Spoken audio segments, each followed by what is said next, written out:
کلام مقدس میں سے ہمارے لیے آج کی تلاوت پیدائش کی کتاب اس کا 19واں باب اس کی پہلی آیت سے پڑھیں گے۔ سدوم کا گناہ۔ اور وہ دونوں فرشتے شام کو سدوم میں آئے، اور لوط سدوم کے پھاٹک پر بیٹھا تھا، اور لوط ان کو دیکھ کر ان کے استقبال کے لیے اٹھا اور زمین تک جھکا اور کہا، اے میرے خداوندو، اپنے خادم کے گھر تشریف لے چلیے اور رات بھر آرام کیجیے اور اپنے پاؤں دھوئیے اور صبح اٹھ کر اپنی راہ لیجیے۔ اور انہوں نے کہا، نہیں، ہم چوک ہی میں رات کاٹ لیں گے۔ لیکن جب وہ بہت بجد ہوا تو وہ اس کے ساتھ چل کر اس کے گھر میں آئے، اور اس نے ان کے لیے ضیافت تیار کی اور بے خمیری روٹی پکائی، اور انہوں نے کھایا۔ اور اس سے پیشتر کہ وہ آرام کرنے کے لیے لیٹیں، سدوم شہر کے مردوں نے، جوان سے لے کر بوڑھے تک، سب لوگوں نے ہر طرف سے اس گھر کو گھیر لیا۔ اور انہوں نے لوط کو پکار کر اس سے کہا کہ وہ مرد جو آج رات تیرے ہاں آئے کہاں ہیں؟ ان کو ہمارے پاس باہر لے آ تاکہ ہم ان سے صحبت کریں۔ تب لوط نکل کر ان کے پاس دروازہ پر گیا اور اپنے پیچھے کواڑ بند کر دیا اور کہا کہ اے بھائیو، ایسی بدی تو نہ کرو۔ دیکھو، میری دو بیٹیاں ہیں جو مرد سے واقف نہیں، مرضی ہو تو میں ان کو تمہارے پاس لے آؤں، اور جو تم کو بھلا معلوم ہو ان سے کرو، مگر ان مردوں سے کچھ نہ کہنا، کیونکہ وہ اسی واسطے میری پناہ میں آئے ہیں۔ انہوں نے کہا، یہاں سے ہٹ جا۔ پھر کہنے لگے کہ یہ شخص ہمارے درمیان قیام کرنے آیا تھا اور اب حکومت جتاتا ہے، سو ہم تیرے ساتھ ان سے زیادہ بدسلوکی کریں گے۔ تب وہ اس مرد یعنی لوط پر پل پڑے اور نزدیک آئے تاکہ کواڑ توڑ ڈالیں، لیکن ان مردوں نے اپنے ہاتھ بڑھا کر لوط کو اپنے پاس گھر میں کھینچ لیا اور دروازہ بند کر دیا، اور ان مردوں کو جو گھر کے دروازہ پر تھے، کیا چھوٹے کیا بڑے، اندھا کر دیا، سو وہ دروازہ ڈھونڈتے ڈھونڈتے تھک گئے۔ لوط سدوم سے روانہ ہوتا ہے۔ تب ان مردوں نے لوط سے کہا، کیا یہاں تیرا اور کوئی ہے؟ داماد اور اپنے بیٹوں اور بیٹیوں اور جو کوئی تیرا اس شہر میں ہو، سب کو اس مقام سے باہر نکال لے جا، کیونکہ ہم اس مقام کو نیست کریں گے، اس لیے کہ ان کا شور خداوند کے حضور بہت بلند ہوا ہے، اور خداوند نے اسے نیست کرنے کو ہمیں بھیجا ہے۔ تب لوط نے باہر جا کر اپنے دامادوں سے، جنہوں نے اس کی بیٹیاں بیاہی تھیں، باتیں کی اور کہا کہ اٹھو اور اس مقام سے نکلو، کیونکہ خداوند اس شہر کو نیست کرے گا۔ لیکن وہ اپنے دامادوں کی نظر میں مضحک سا معلوم ہوا۔ جب صبح ہوئی تو فرشتوں نے لوط سے جلدی کرائی اور کہا کہ اٹھ، اپنی بیوی اور اپنی دونوں بیٹیوں کو جو یہاں ہیں لے جا، ایسا نہ ہو کہ تو بھی اس شہر کی بدی میں گرفتار ہو کر ہلاک ہو جائے۔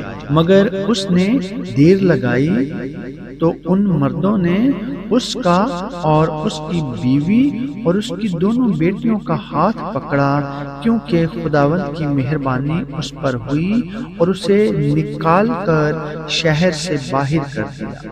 اور یوں ہوا کہ جب وہ ان کو باہر نکال لائے تو اس نے کہا، اپنی جان بچانے کو بھاگ، نہ تو پیچھے مڑ کر دیکھنا، نہ کہیں میدان میں ٹھہرنا، اس پہاڑ کو چلا جا تا نہ ہو کہ تو ہلاک ہو جائے۔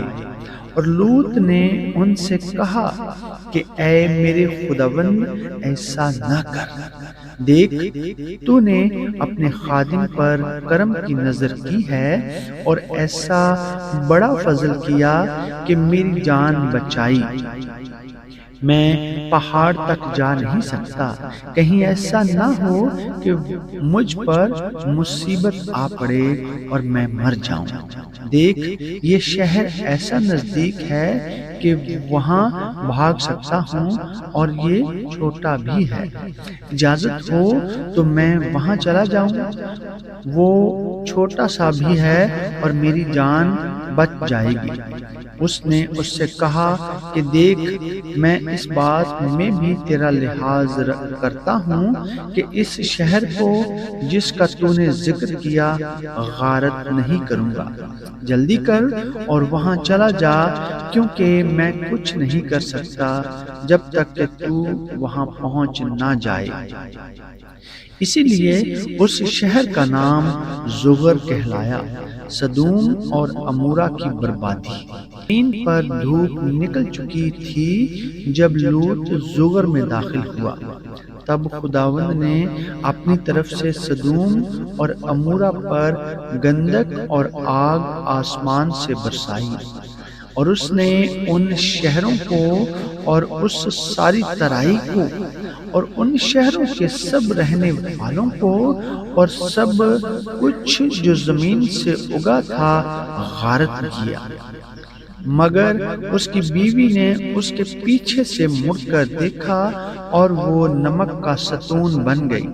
اور ابراہیم صبح سویرے اٹھ کر اس جگہ گیا جہاں وہ خداوند کے حضور کھڑا ہوا تھا، اور اس نے سدوم اور عمورہ اور اس ترائی کی ساری زمین کی طرف نظر کی، اور کیا دیکھتا ہے کہ زمین پر سے دھواں ایسا اٹھ رہا ہے جیسے بھٹی کا دھواں۔ اور یوں ہوا کہ جب خدا نے اس ترائی کے شہروں کو نیست کیا تو خدا نے ابراہیم کو یاد کیا اور ان شہروں کو جہاں لوط رہتا تھا غارت کرتے وقت لوط کو اس بلا سے بچایا۔ موابیوں اور امونیوں کا آغاز۔ اور لوط زغر سے نکل کر پہاڑ پر جا بسا اور اس کی دونوں بیٹیاں اس کے ساتھ تھیں، کیونکہ اسے زغر میں بستے ڈر لگا، اور اس کی دونوں بیٹیاں ایک غار میں رہنے لگیں۔ تب پہلوٹی نے چھوٹی سے کہا کہ ہمارا باپ بوڑھا ہے اور زمین پر کوئی مرد نہیں جو دنیا کے دستور کے مطابق ہمارے پاس آئے۔ آؤ ہم اپنے باپ کو مے پلائیں اور اس سے ہم آغوش ہوں تاکہ اپنے باپ سے نسل باقی رکھیں۔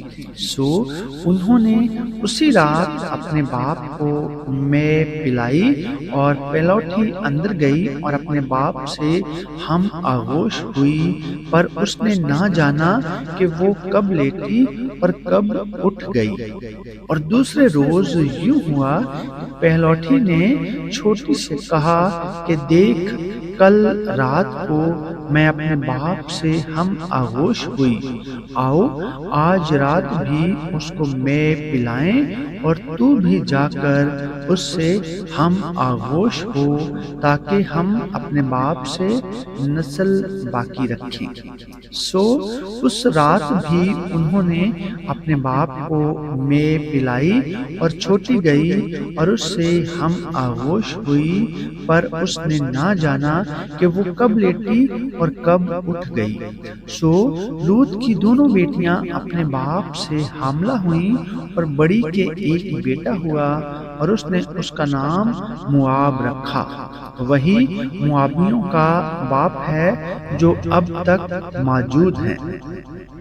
اور چھوٹی کے بھی ایک بیٹا ہوا اور اس نے اس کا نام بن عمی رکھا، وہی جو بنی عمون کا باپ ہے جو اب تک موجود ہیں۔